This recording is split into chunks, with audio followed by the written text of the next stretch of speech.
பார்த்துக் கொண்டிருப்பது தாமரை தமிழ் நியூஸ். சென்னை திருவொற்றியூரில் ரியல் எஸ்டேட் ஊழியரின் வீடு புகுந்து கத்தி காட்டி மிரட்டி பணம் பறிப்பில் ஈடுபட்ட ரவுடி.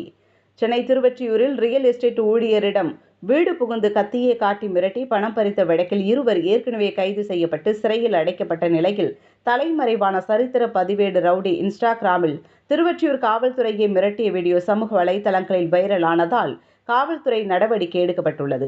மேலும் பிரபல சரித்திர பதிவேடு ரவுடி வெளியூருக்கு தப்பிச் செல்ல முயன்றதால் காவல்துறையினர் எழும்பூர் ரயில் நிலையத்தில் வைத்து கைது செய்தனர்.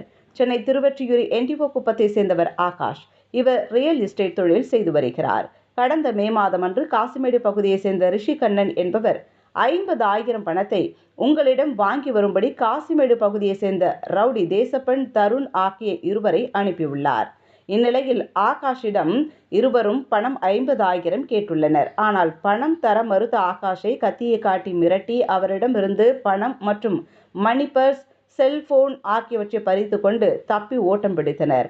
இதனையடுத்து ஆகாஷ் திருவொற்றியூர் குற்றவியல் காவல் நிலையத்தில் புகார் அளித்தார். புகாரின் பேரில் திருவொற்றியூர் போலீசார் வழக்கு பதிவு செய்து உதவி ஆணையர் உத்தரவின் பேரில் தனிப்படை அமைக்கப்பட்டு இவர்களை கைது செய்து சிறையில் அடைத்தனர்.